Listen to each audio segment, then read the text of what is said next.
Après avoir déclaré ouvert le 119e Congrès français de chirurgie, vous le souhaitez excellent, je voudrais vous présenter en quelques mots mon invité, mon ami Gérard Tracandi.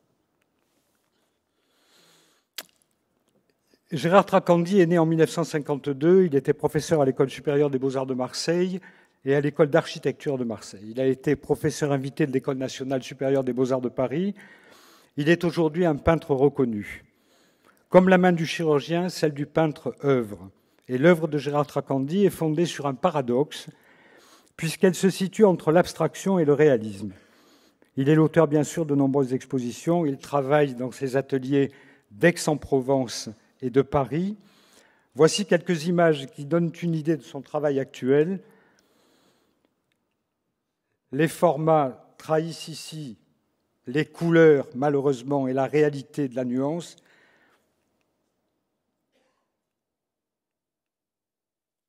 Mais cela donne tout de même une idée.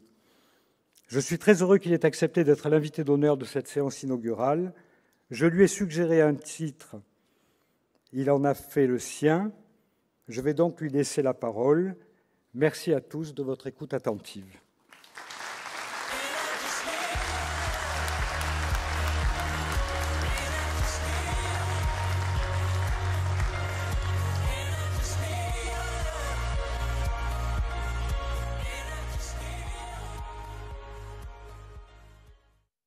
Bonjour mesdames, messieurs, la situation un peu baroque, je viens de parler de peinture abstraite à un congrès de chirurgiens. Bon, parce que voilà quelque temps, Jean-Robert Delperot, qui est, je vais le qualifier de semi-professionnel. Ça te va, Jean-Robert? Peintre semi-professionnel, c'est un terme un peu footballistique peut-être, mais bon, on va faire avec. Et il m'a posé cette question, qu'est-ce que la peinture abstraite? Forcément, il la pratique. Et il me semble légitime qu'il se pose cette question, puisque comme chirurgien et comme peintre, c'est un homme responsable et il n'agit pas n'importe comment. Alors je vais essayer, avec l'aide de quelques images, de vous raconter un peu une histoire qui est un peu plus que centenaire. Hein, cette histoire-là, elle commence en 1913, et donc nous sommes... Jean-Robert, moi-même et mes confrères, les héritiers de cette longue histoire. Alors, je voudrais commencer par une définition qui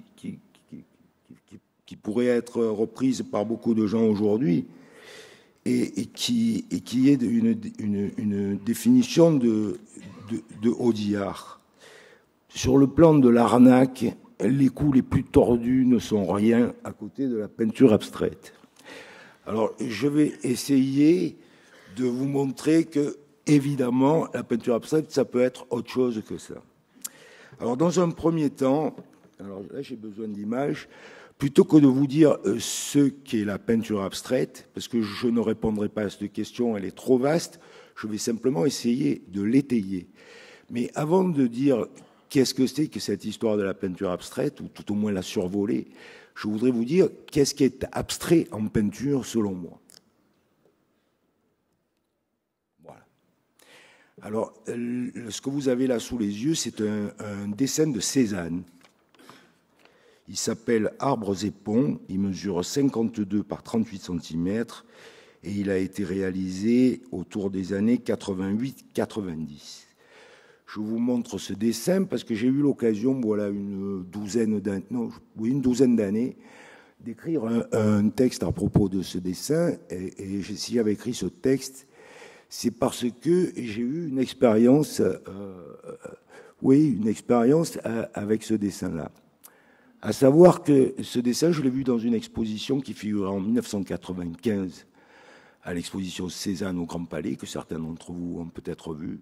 J'avais acquis le catalogue, et comme souvent, quand je suis dans une période de crise, j'aime bien consulter Cézanne, voire Giacometti. Ce sont deux artistes qui, je ne sais pourquoi, enfin on pourrait en discuter, me réconfortent, me donnent courage. Donc, consultant ce catalogue, je vois ce dessin que j'avais vu remarquer à l'exposition et qui avait, dans sa simplicité, je trouvais une grande majesté. Donc, quelques jours après, enfin quelques temps après, je sais que ce dessin a été fait quai d'Anjou, où demeurait Cézanne une certaine période de sa vie. C'est d'ailleurs là qu'il a fait, par exemple, le portrait d'Ambroise Vollard. Donc, je passe devant un quai d'Anjou et je me suis dit, tiens, je vais m'arrêter pour repérer un peu l'endroit où il a fait le fameux dessin du catalogue. Et je me suis arrêté. J'avais ce jour-là fait un croquis que depuis j'ai perdu, donc je ne pourrais pas vous le montrer. En revanche, ce que j'ai fait, pour que nous puissions en parler, je puisse vous en parler aujourd'hui, je suis allé faire une photographie du même point de vue. Donc j'ai bien vérifié, quand on est là, on est devant le 15 quai d'Anjou, là où demeurait Cézanne, et si on revient en arrière, on s'aperçoit qu'on a les 3 arbres, le pont, etc. Alors à partir de là, si vous me le permettez, je vais lire le texte, enfin la fin du texte tel que je l'avais écrit. Alors, on va faire l'aller-retour. Je vais revenir encore une fois pour que vous situiez le lieu. Et on va revenir au dessin. Alors, une première remarque, l'arche du pont perceptible en bas depuis le quai sur la photo est représentée chez Cézanne au beau milieu de la feuille. Deuxième remarque, les arbres plutôt raides sur la photo ont gagné une souplesse surprenante dans le tracé cézannien. Troisième remarque, pour apercevoir le pont Sully, il faut se placer de telle manière que le parapet qui longe le trottoir fuit fortement vers l'horizon. Or, sur le dessin de Cézanne, le parapet est rendu parfaitement horizontal, créant ainsi un piédestal aux arbres ondoyants qui le surmontent. Alors, on va tirer quelques conclusions de cela. Si l'arche du pont est si haute, c'est que la ligne qu'elle forme s'accroche au tronc de l'un des arbres, mariant élégamment premier et deuxième plan. Non comme une photographie l'enregistrerait, mais comme l'œil humain travaille, en accommodant en permanence. L'eau qui passe sous cette arche, cette eau qui n'est que du blanc sur le papier, elle est là dans l'ondoiement des troncs et des branches qui me semblait excessive. Enfin, le socle de ces colonnes souples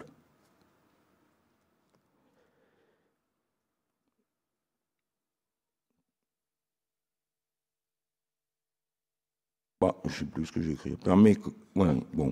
Oui, c'est ça. Le parapet étant horizontal, ça permet aux colonnes souples de faire une lecture de bas en haut, comme dans la peinture chinoise. N'est-ce pas? C'est-à-dire que chez Cézanne, l'histoire ne se fait pas en profondeur uniquement, telle que la Renaissance nous l'a appris. Il y a donc de multiples points de vue dans le dessin de bas en haut, mais aussi, si l'on est attentif, ce que les Anglais appellent une vue d'oiseau. Alors, écoutons Cézanne, peindre, c'est organiser ses sensations. Encore faut-il en avoir, et il rajoute, et moi, je les ai fortes. Si ce dessin possède cette grandeur, c'est que le sujet n'est pas un alignement d'arbres, mais le rythme de la vie, la respiration du monde. Souvenons-nous des aquarelles faites à Château-Noir. Alors, les aquarelles à Château-Noir, c'est ça. Enfin, c'est un très beau dessin de Cézanne fait à Château-Noir, une aquarelle. Les arbres sont représentés par des touches fines, comme des aiguilles de pin du motif. C'est-à-dire que quand on regarde un dessin comme ça, on a à la fois une vue très très lointaine de la chose. On voit les arbres là-bas. Mais le motif, la fine aiguille qui lui sert, on voit sans arrêt là, ce petit motif aigu qui fait penser à l'aiguille de pin. C'est l'idée d'être très très près de la chose. On est à la fois très proche et très lointain. Cela devient le mode au sens musical du terme sur lequel il règle sa partition. Ici, sur le quai d'Anjou, l'eau de la Seine, l'air ambiant le font jouer sur un autre mode. Et j'avais conclu ainsi ce texte, Cézanne se soumet, là est sa force. Alors là, voici ici un autre dessin de Cézanne qui est beaucoup plus modeste, celui-là, mais si je l'ai mis, c'est parce que c'est les objets du quotidien, quelque chose, c'est des dessins de rien du tout. Mis à part que ces dessins-là, ils ont influencé pas mal de monde. Alors, par exemple, Braque ou Picasso. Là, on est devant le guéridon de Braque, qui mesure 116 par 81, qui a été peint en 1911. Puis L'homme à la mandoline de Picasso, qui a été peint lui aussi en 1911. À l'époque, les deux peintres travaillaient ensemble. Il est parfois extrêmement difficile d'ailleurs de distinguer qui a fait tel tableau ou tel autre. Alors, ça nous permet déjà de pour le moment, je vous ai montré 3 tableaux. Il n'y a pas un tableau qu'on pourra qualifier d'abstrait. Et on pourrait même dire que le tapis est déroulé pour que l'abstraction arrive. Et bizarrement, enfin, ou en tout cas c'est une question que je me pose, pourquoi certains vont franchir le cap et d'autres pas? C'est une question qu'on peut se poser légitimement, d'autant que il y a des phrases comme celle de Picasso qui est connue, il faut usurper le pouvoir, la nature c'est moi. Tandis que la nature c'est pas le motif, la nature c'est moi, l'auteur du tableau. Donc tout est là pour que l'abstrait advienne. Et l'abstrait il ne viendra pas d'eux. Il ne viendra pas non plus de Matisse. Là, on est devant un tableau de Matisse assez... on va dire que ce tableau est culte. Et il est culte alors qu'il a une histoire très très étanche. C'est un tableau qui s'appelle Fenêtre à Collioure. J'ai le format ici. 116 par 89, vous le connaissez peut-être. Il appartient au Centre Pompidou. Vous pouvez aller le consulter très rapidement. Alors il a une histoire étrange ce tableau, c'est qu'il a été fait en 1914. On peut le voir symboliquement comme cette ouverture vers les ténèbres de la guerre qui s'annonce. Mais plus pragmatiquement, ce tableau, c'est un tableau qui est inachevé. Et c'est un tableau qui n'a jamais été signé par l'auteur. En revanche, ce tableau a toujours été conservé par lui. Donc, ce tableau inachevé et conservé, il n'avait jamais été vu. Il est réapparu après la mort de Matisse en 1954. Il est réapparu en 1966 à Los Angeles. Et ce tableau, évidemment, il a été adoré par la peinture américaine, des peintres américains dont nous parlerons un peu plus tard, parce qu'au fond, il y avait déjà, là, encore une fois, tout un programme. Vous connaissez tous plus ou moins les tableaux de fenêtres de Matisse. Ce qui intéresse Matisse dans les tableaux de fenêtres, c'est que là-bas, de l'autre côté, il y a le bateau. Et ici, à l'intérieur, il y a les objets du quotidien. Or, la fenêtre qui se trouve pour séparer entre les deux espaces est pour lui le moyen de les lier. Parce que ce qu'il peint et ce qu'il dit qu'il peint, c'est que le bateau là-bas et les objets du quotidien ici sont dans le même espace. Et c'est ça qui l'intéresse. Or, dans ce tableau inachevé, qui est sans doute un tableau où la partie noire était un paysage recouvert avant son départ de Collioure, il se trouve que sur ce tableau, on n'a ni les objets à l'extérieur, ni les objets à l'intérieur. En fait, qu'est-ce qu'on a? On a juste la fenêtre. Il n'y a plus rien là-bas et il n'y a plus rien ici. Donc tout est à la surface du tableau. Et ça, c'est déjà encore une des pistes les plus importantes pour les peintres abstraits. Parce que les peintres dits abstraits sont des peintres qui ont voulu ramener la peinture à ce qu'elle était, un point c'est tout. Donc si on veut regarder ce tableau, j'espère que, bon là on voit qu'une diapo, hein, ne confondons surtout pas les choses. Si vous voulez voir ce tableau et que vous allez au musée Pompidou, vous allez être devant une surface colorée et vous allez le lire de droite à gauche ou de gauche à droite. On ne peut pas le lire autrement. Il n'y a pas d'illusionnisme là-dedans. Il y a une couleur bleue, une couleur verte, etc., etc. Et vous allez le lire comme ça. Vous allez être confronté à ce qu'est la peinture. Et voilà. Donc là encore, il y avait une piste pour l'abstraction. Matisse n'ira jamais à l'abstraction. Alors on va enfin regarder un tableau abstrait, et pas n'importe lequel, puisqu'on va regarder le premier tableau abstrait. Alors ça, c'est une nouveauté, parce qu'il n'y a pas si longtemps que ça, le premier tableau abstrait, les historiens n'avaient pas décidé que c'était celui-ci. Mais ça a changé, depuis on a découvert celui-ci. Alors ce tableau, il s'appelle « Tableau avec cercle ». Il a été peint en 1911, comme l'étoile cubiste que nous avons vu précédemment. Il mesure 139 par 111 cm et il est dans un musée en Russie, mais j'ai plus le nom du musée avec moi. On fera ça. Alors, au dos de ce tableau, déjà, et là c'est une question de terminologie, il n'est pas écrit premier tableau abstrait, il est écrit par l'auteur a posteriori, mais il est écrit par l'auteur première peinture non objective. Alors, il y a un texte de Malevich qui accompagne ce tableau. Il y a un texte qui existe, qui est connu, hein, et je vais vous le lire, parce que c'est très très intéressant de voir comment cette histoire commence quand même. Alors, voilà le texte de Kandinsky. Au crépuscule naissant, j'arrivais chez moi avec ma boîte de peinture après une étude, encore perdu dans mon rêve et absorbé dans le travail que je venais de terminer. Lorsque je vis soudain un tableau d'une beauté indescriptible, imprégné d'une grande ardeur intérieure. Je restai d'abord interdit, puis me dirigeai rapidement vers le tableau mystérieux, sur lequel je ne voyais que des formes et des couleurs et dont le sujet était incompréhensible. Je trouvai aussitôt le mot de l'énigme. C'était un de mes tableaux qui était appuyé au mur sur le côté. J'essayais le lendemain de retrouver à la lumière du jour l'impression éprouvée la veille devant ce tableau. Mais je n'y arrivais qu'à moitié. Même sur le côté, je reconnaissais constamment les objets et il manquait la fine lumière du crépuscule. Conclusion du texte. Maintenant, j'étais fixé.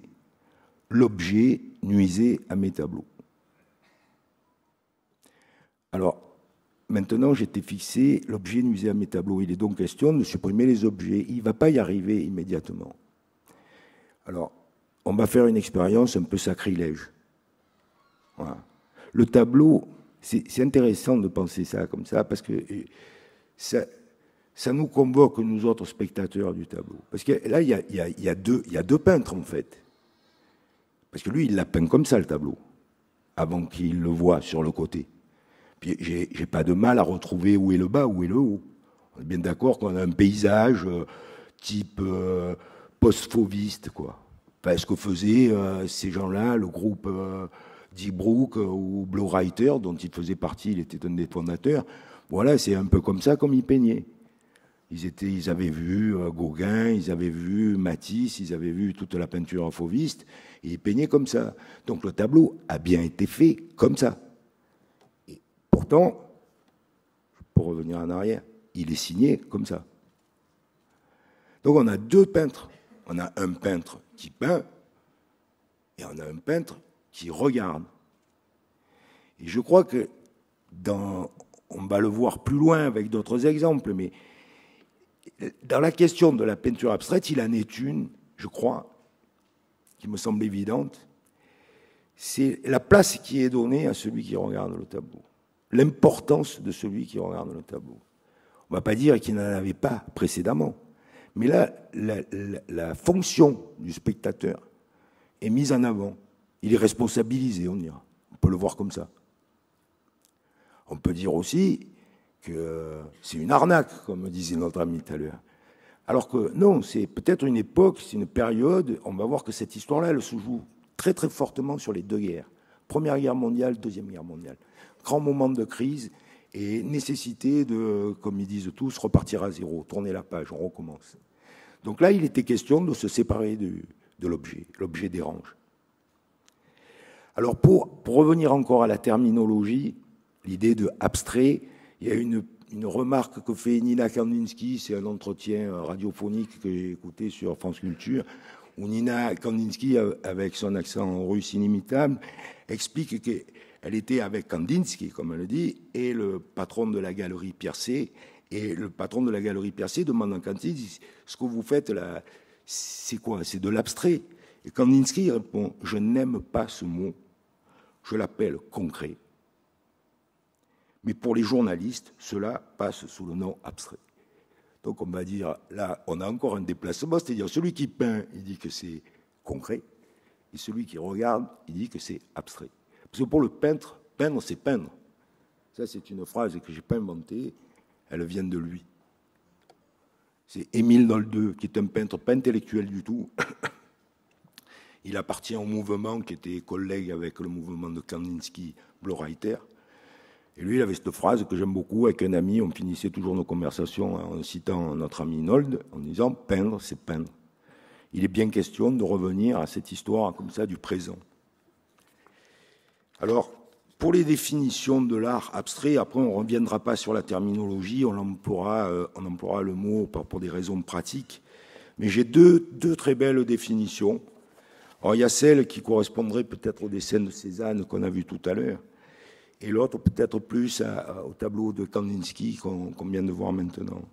La première, c'est une définition de Gilles Deleuze qui dit « Le véritable vécu, c'est absolument abstrait. L'abstrait, c'est le vécu. » Je dirais presque que dès que vous atteignez au vécu, vous atteignez au plus vivant de l'abstrait. En d'autres termes, le vécu ne représente rien et vous ne pourrez vivre que de l'abstrait. Et jamais personne n'a vécu autre chose que de l'abstrait. Je ne vis pas la représentation de mon cœur, je vis une ligne temporelle qui est complètement abstraite.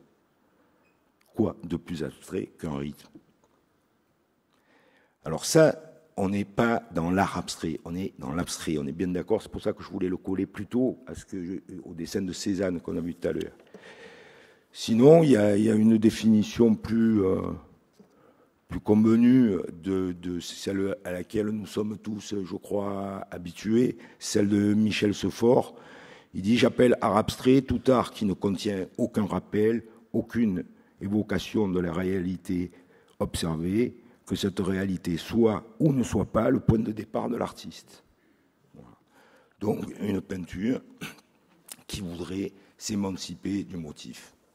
Je dis bien qui voudrait parce que ce n'est pas évident. Et là, maintenant, je voudrais vous poser la question, je me la pose. Comment se fait-il que Malevich, avec son carré noir sur fond blanc, on en parlera un peu à partir de cette photo, Kandinsky, qu'on vient de voir, ou Mondrian, eux, passent, s'offrent, ou se permettent, ou osent, enfin, je ne sais pas comment le qualifier, en tout cas passent à l'abstraction. Ils ont enlevé l'objet, mais ils l'ont remplacé par quoi alors? On peut se poser cette question, parce qu'il n'y a plus l'objet, certes, mais il y en a un autre d'objet, sans doute, il est quelque part. Alors, la réponse que je me suis faite en préparant cette petite présentation, elle vaut ce qu'elle vaut, c'est une hypothèse et je vous la soumets. Je crois qu'ils ont remplacé l'objet par une idée, une utopie, voire une idéologie. Et je pense que la différence qu'il y a entre Matisse, Picasso, Braque et ces gens du Nord, allemands, russes pour la plupart, c'est peut-être la différence qu'il y a entre le croyant, celui qui croit à quelque chose qui est croyable, et celui qui a la foi, c'est-à-dire il croit à quelque chose d'incroyable. Je me suis permis de faire cette interprétation et je vous la soumets, mais je la laisse à votre réflexion et voilà où j'en suis avec cette question de ceux qui y sont allés et ceux qui n'y sont pas allés. Je dois vous dire que pour ma part, je ferai peut-être plutôt partie de la première catégorie. Je serai croyant sans avoir la foi. Et même si aujourd'hui je fais de la peinture qu'on qualifie d'abstraite, elle ne l'est pas tout à fait, et la peinture abstraite aujourd'hui est peut-être devenue non plus ce qu'elle était à cette époque-là, mais elle est devenue un genre en soi, de la même manière qu'il y a le genre du portrait, de la nature morte, etc., etc. Donc faire de la peinture dite abstraite aujourd'hui n'a pas du tout la même signification que faire la peinture dite abstraite en 1911. Alors, deux mots sur ce que vous voyez là, que vous avez sous les yeux. Le tableau que nous avons vu, c'est le carré noir sur fond blanc, le légendaire carré noir sur fond blanc. Il mesure 80 par 80. Alors celui-là aussi, il a encore une histoire assez amusante. Il est 1915, ça c'est tous les historiens qui s'accordent, mais il avait quand même été antidaté par Malevich 1913. Histoire de dire, c'est quand même moi le premier qui ait fait le tableau abstrait. Et ils étaient tous là quand même à batailler pour être le premier qui... C'est assez amusant, cette part-là, cette part un peu vaniteuse, chez des hommes quand même qui étaient d'un engagement inouï. Voilà. Alors, ce que vous voyez là, c'est une exposition qui s'appelait 0-10. C'était une expo où le 0 signifiait que, après l'ancien monde de l'art, débuter le nouveau. On a toujours cette idéalisation. Et c'est quoi le nouvel art? C'est sans doute un art où nous n'aurons plus besoin d'art. Il y a quand même un peu aussi chez eux l'idée qu'ils sont les derniers des peintres. Et qu'on va arriver à un autre monde. Et ce monde-là n'aura même plus besoin d'art. C'est-à-dire plus besoin de ce que l'art nous amène souvent, c'est-à-dire une consolation. Je crois que chez ces peintres-là, il y a cette grande utopie qui est très forte et qui les amène à avoir des gestes aussi radicaux. Je vais peut-être accélérer parce que sinon ça va durer des heures, mon histoire. J'ai mis alors le tableau qui est le carré noir sur fond blanc. Vous voyez bien qu'il n'est pas installé comme les autres tableaux. Il n'est pas au mur, il est dans un coin. Et surtout que ce coin-là, c'était le bon coin, on va dire. C'était le coin magique dans les maisons de paysans russes. C'était le coin où on mettait l'icône. C'est la place de l'icône. Et il n'est pas installé comme les autres tableaux, c'est l'icône. Alors ça veut dire quoi, une icône? Parce qu'on n'est plus dans la fenêtre de Matisse, on n'a pas ce trou noir, on est vraiment dans un tableau de figure, je dirais. Il est carré, donc il est entre le format paysage et le format figure. Il est carré, il est noir, et on nous dit quoi? On est toujours dans l'idée de la foi. Mais la foi en quoi? Au fond, c'est une question qui nous est posée. Il occupe la place de l'icône. Alors, par association d'idées, bon, je connais cette image depuis pas mal de temps, là, du carré. Mais je me suis dit que c'était bien de montrer, parce que j'entends beaucoup parler de progrès ici, vous faites de la chirurgie. Moi, comme peintre, la notion de progrès, vous savez, c'est un truc très, très...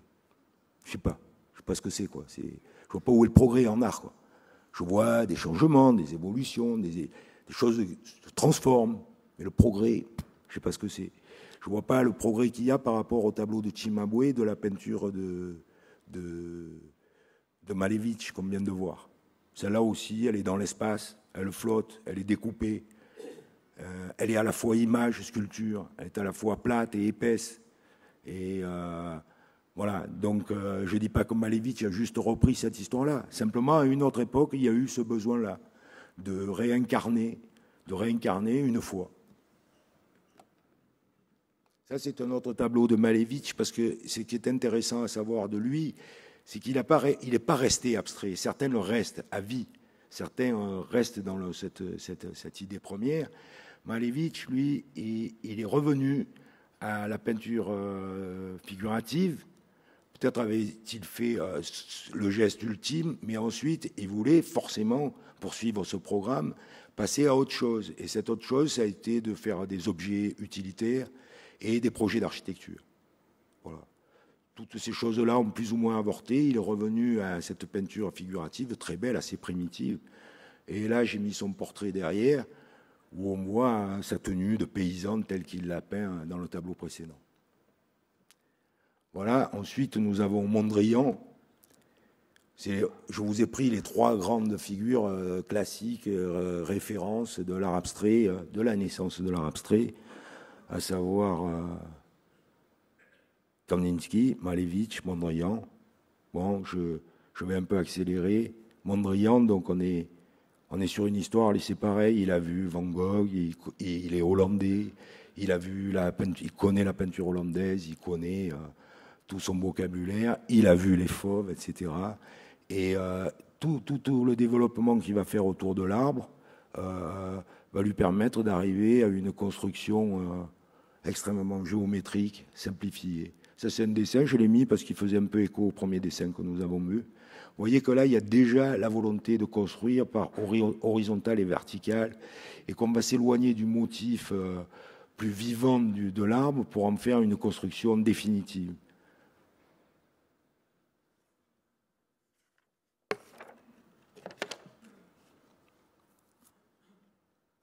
Ça, c'est le tableau numéro 1, 1913. Vous voyez qu'on est toujours dans les mêmes dates, là. Kröller-Müller, Otterlo. Et puis on va arriver aux tableaux qui sont très connus de lui. Celui-ci s'appelle Composition avec jaune, rouge et bleu. Et il est de 1944. On a passé un certain temps. Alors, ils avaient tous ces gens-là, quand je vous dis que c'était des utopistes, ils ont tous des phrases quand même assez extraordinaires pour nous. Voilà. Alors, ça m'allait vite, il dit le suprématisme et le sémaphore de la couleur dans l'illimité. J'ai débouché dans le blanc, parce qu'après le carré noir sur fond blanc, il a fait le carré blanc sur fond blanc. J'ai débouché dans le blanc, camarades aviateurs, voguer à ma suite dans l'espace sans fin. Alors, je ne vois pas Matisse dire ce genre de truc. Et puis, Mondrian, lui, dit, puisque le principe masculin est la ligne verticale, un homme reconnaîtra cet élément dans les arbres ascendant d'une forêt. Il voit son complément dans la ligne horizontale de la mer. La femme, dont l'élément caractéristique est l'horizontale, se reconnaîtra dans les lignes étendues de la mer. Dans l'art, cela est unifié, puisque l'artiste est sans sexe. Là, voilà, vous voyez, il grandes idées. Alors lui, par exemple, Mondrian, il était à l'académie de théosophie. C'était quelqu'un qui pratiquait le yoga, la méditation, etc., etc. Donc, ce qui accompagne ces peintres-là, c'est souvent une forme de spiritualité, je dirais, exacerbée. On va faire un saut. Là, on va changer un peu le débat. Je pourrais continuer de parler des tableaux formellement, etc. Mais je ne voudrais pas vous ennuyer avec ça. Là, on va sur un débat, peut-être ça vous concerne, les chirurgiens, je ne sais pas. C'est un truc Europe-Amérique. Soit je t'aime moi non plus, quoi, ce truc-là. Et là, c'est la Deuxième Guerre mondiale qui vient d'avoir lieu. Et là, pareil, repartir à zéro. C'est une phrase de Barnett Newman, c'est le peintre dont nous voyons un des tableaux là. Alors, qu'est-ce qui change avec eux? La première chose qu'on peut noter, d'un point de vue, vous, sur l'écran, vous vous en rendez pas compte, mais je dois vous le dire, c'est on est passé à un espace du tableau extrêmement grand. Et cette taille, cette parfois un peu, pour l'époque, des mesures, ces tableaux qui font entre 4, 5, 6 mètres, c'est l'idée d'insister sur la place du spectateur, de le mettre en situation. Barnett Newman, par exemple, il aimait bien que ces tableaux, on les voit avec peu de recul, de telle manière que si vous regardez un tableau comme ça, vous êtes dans le rouge. Et puis là-bas, il y a le jaune, et puis là-bas, il y a le bleu. Vous êtes à l'intérieur, vous êtes dedans, comme on est dans un paysage, et pas comme on est devant une figure. Donc il n'y a plus la fenêtre. Elle est évoquée d'une certaine manière, mais il n'y a plus la fenêtre. Et ça, je voudrais vous lire un texte là de Barnett Newman, parce que ça pourra, je veux dire, accompagner son travail, et ça pourra vous montrer dans quel état d'esprit il le faisait. Et dans ce côté concurrentiel qu'il y a après la Deuxième Guerre mondiale, les Américains, ils n'ont pas fait que gagner la guerre, quoi. Et après, ils s'en sont servis, parce que là, tous les gens là qu'on va voir, c'est les icônes de l'art du XXe siècle après la Deuxième Guerre mondiale. Tout ça, les icônes, ce ne sera plus en Europe qu'on va les trouver. Elles sont là aux États-Unis. Et dans un certain état d'esprit. Ça, c'est intéressant, c'est une photo de Nina Lin pour Life Magazine qui s'appelle Les Irascibles, parce que toute la bande qui est là, vous en connaissez, je pense, un certain nombre pour les amateurs de peinture. Alors au centre, ils sont tous habillés en banquier, parce que Barnett Newman voulait ça. Au centre, il y a un peu le chef de la bande, Barnett Newman. Là, vous voyez ce que je vais reconnaître. Il y a Rothko. Hein, les amateurs de peinture connaissent Rothko, il est là. Il y a au centre, là-bas, derrière, vous voyez Jackson Pollock. Derrière, celui qui faisait peur à tout le monde, celui qui fait les tableaux noirs, c'est Ad Reinhardt. Et puis là-bas, sur le côté, vous voyez Willem de Kooning. Puis il y a toute une bande. Il y a une seule femme, à l'époque, l'histoire de la parité, c'était pas trop tendance. Et d'ailleurs, elle est sur la photo, elle était peintre, et elle a dit que c'était un des pires moments de sa vie, parce que je pense que quand elle est arrivée en retard, ils n'ont pas du tout apprécié, pas uniquement le retard, mais le fait qu'il y ait une femme sur la photo, ça ne faisait pas sérieux. Voilà. Comme quoi, vous voyez, les époques changent. Alors, que dit Barnett Newman, dont nous allons voir encore quelques tableaux? Je veux bien vous commenter celui-là, parce qu'il est à Beaubourg et qu'il est à 2 pas. Et si vous êtes curieux de ce que je vous dis, vous pourrez aller le contempler vous-même. Voilà. Alors, qu'est-ce qu'il dit Barnett Newman? Je crois qu'en Amérique, certains d'entre nous, libres du poids de la culture européenne, sommes en train de trouver la réponse, car nous nions toute relation entre l'art, la beauté et la recherche de la beauté. La question qui se pose actuellement est de savoir comment, si nous vivons à une époque dépourvue de légendes ou de mythes, qu'on puisse qualifier de sublime, comment, si nous nions que les relations pures puissent être à la source d'un sentiment d'exaltation et refusons de vivre dans l'abstrait. La question est de savoir comment créer un art sublime. Je continue, et c'est là qu'il va nous parler de nous, les Européens. Nous sommes en train de réaffirmer le désir de l'homme pour le sublime, pour tout ce qui touche aux émotions absolues. Nous n'avons pas besoin des arcs-boutants vétustes d'une légende surannée, c'est à nous que ça s'adresse. Nous sommes en train de créer des images qui seront leur propre réalité, qui seront dégagées des béquilles des images belles et sublimes du passé. Nous sommes en train de nous libérer des embarras du souvenir, des associations, de la nostalgie, de la légende, du mythe, et ainsi de suite, et de tous les procédés démodés de la peinture d'Europe occidentale. Au lieu de créer des cathédrales à partir du Christ, de l'homme ou de la vie, nous les bâtirons à partir de nous-mêmes et de nos propres sentiments. L'image que nous sommes en train de produire est à l'évidence celle d'une révélation réelle et concrète qui peut être comprise par quiconque la regardera sans les lunettes nostalgiques de l'histoire. Il faut arrêter ? Bon. Alors, je vais faire court, je vais aller à la fin et en même temps, je vais surfer sur les vagues de quelques images et je vais en arriver à une conclusion qui était prévue dans bien plus longtemps. Donc, avec Barney Newman, on va voir. Alors, je ne pourrais pas vous commenter ce tableau, ça m'aurait fait plaisir, mais bon. Voilà, ça, ce sont les dessins de Barney Newman. Vous voyez bien qu'il est question, avec le zip, il est question de la lumière qui est derrière le tableau. Et avec un tableau comme celui-ci, il semble con, ce tableau. Il y a plein de petits détails très, très intéressants. Et surtout, il y a le fait que le blanc du tableau, il est nul par le même quand on est devant le tableau. Et l'endroit où il est le plus blanc, l'endroit où il est le plus lumineux, l'endroit où on a envie d'aller voir derrière, c'est le blanc qui est entre là où il y avait le zip, là où il a peint et où il a arraché le scotch. Donc cette idée de traverser le tableau, c'est encore, on retrouve cette idée d'utopie, d'aller là-bas, derrière le tableau, qu'est-ce qu'il y a là-bas derrière, après l'art, après la représentation. C'est quoi l'art, la vie comme ça, sans l'art, quoi.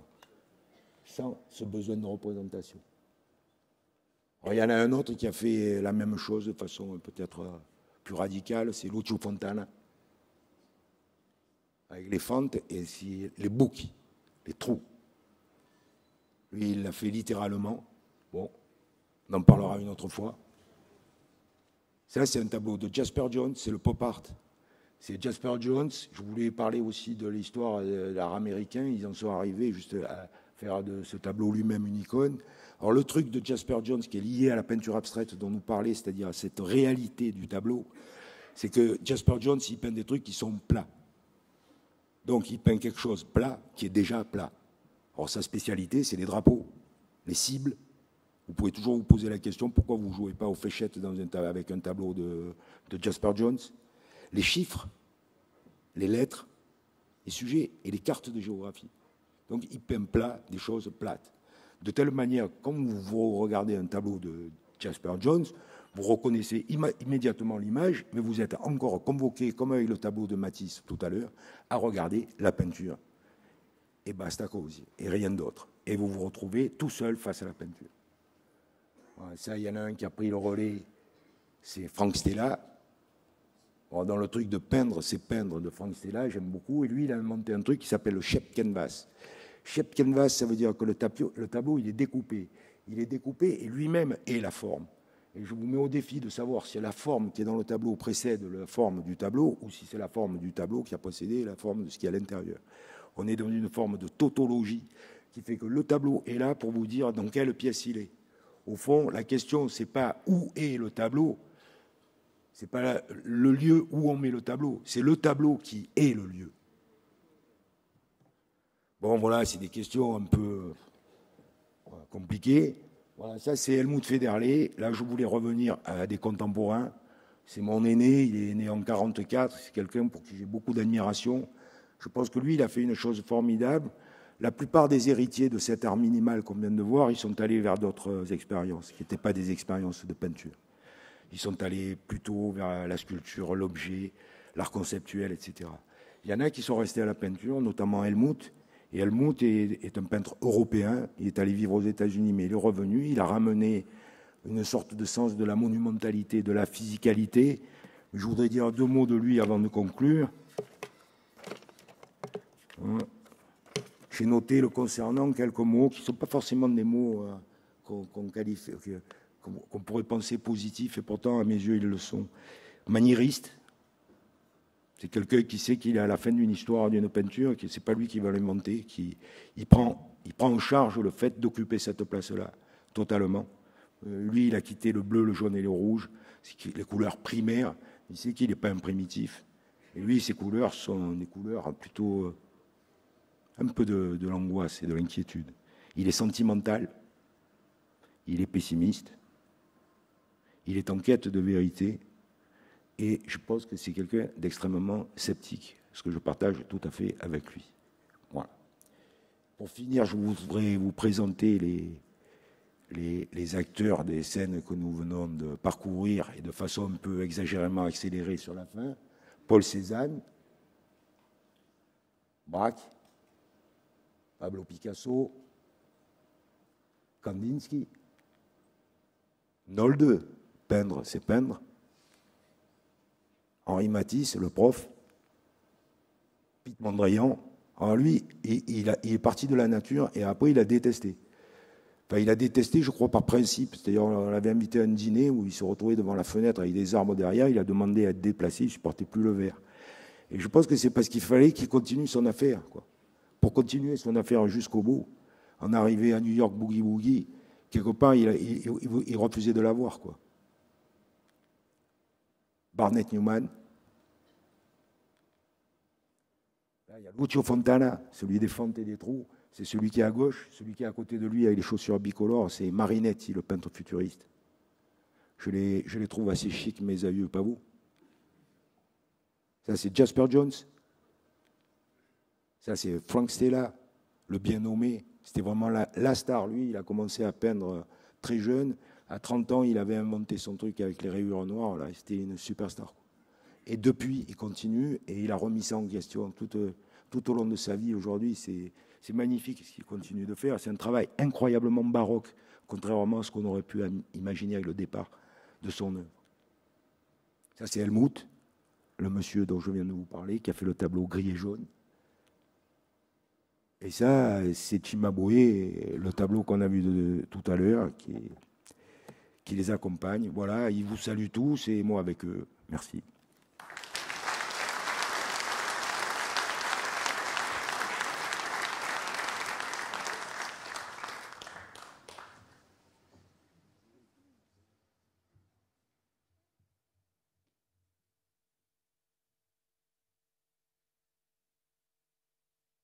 Merci beaucoup de nous avoir fait un peu rêver, sorti des préoccupations très terre-à-terre des chirurgiens. C'est la fin de cette séance inaugurale. On se retrouve après une pause d'une demi-heure, non? Ouais. Un quart d'heure, oui.